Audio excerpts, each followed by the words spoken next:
Alright, ladies and gentlemen, so as you might have known, a lot of restaurants try to switch things up to try to help manage their money problems and try to help customers out. And their CEOs and people who've never worked a day in their life think they're doing the people who come into their places a favor by trying to cut costs and spending of the ordinary person. Well, Joe's Crab Shack, which I've actually never been to, oddly enough, started a no gratuity. No gratuity. Yeah, there we go. Policy. Anywho, and it ended up being bad for business, folks. And now there's a movement that's coming from AOL Finance. I'm guessing through Yahoo Finance or someone. CNN Money, my bad. To eliminate this idea that 18 restaurants started.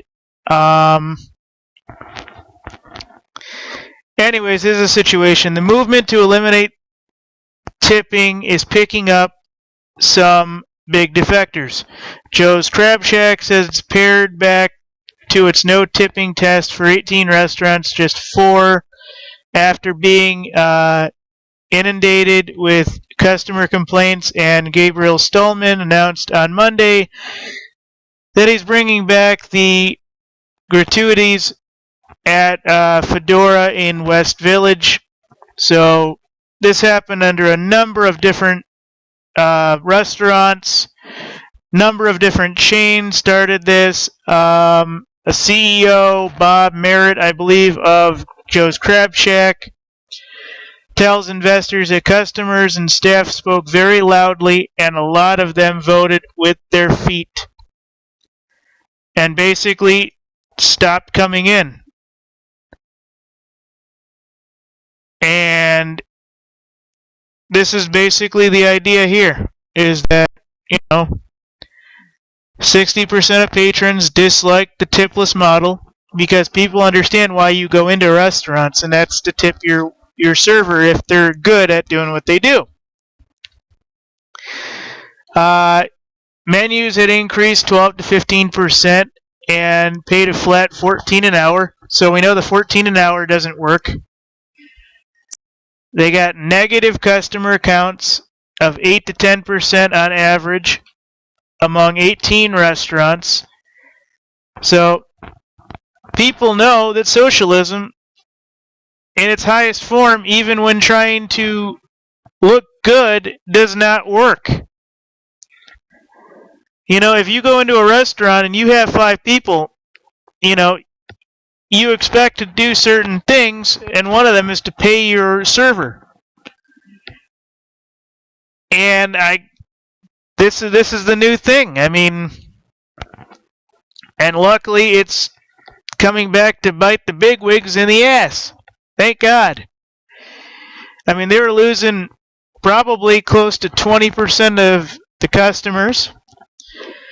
Not to mention their menu, went up 12 to 15% because they wanted to pay a flat rate of $14 an hour.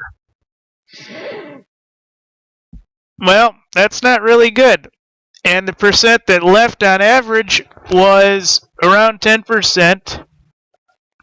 Across 18 restaurants. This is not good, folks. This is why some industries will be able to get away with this and some will not be able to, especially chain restaurants and franchises and franchisees. They will not be able to just jump on the 15 an hour bandwagon, hike their prices up 15% and say, well, these are the new policies. I'm not going to pay, $20 for a burger and fries because you guys are paying everybody at McDonald's, so much an hour. Well, those places are actually learning that they have to step it up small, and cutting things like tipping is generally not what you do.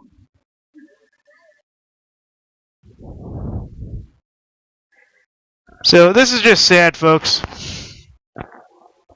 Absolutely sad. So, to eliminate tipping, folks, this is the situation. And it's biting them right in the keister, and their Harvard graduate CEO lawyers and shit are sitting there going, "Oh, we thought this was a better policy." That's what you get for being a lawyer, or judges, or anything else, folks. So, this is the situation. No gratuity policy is bad for business. And thank God somebody woke up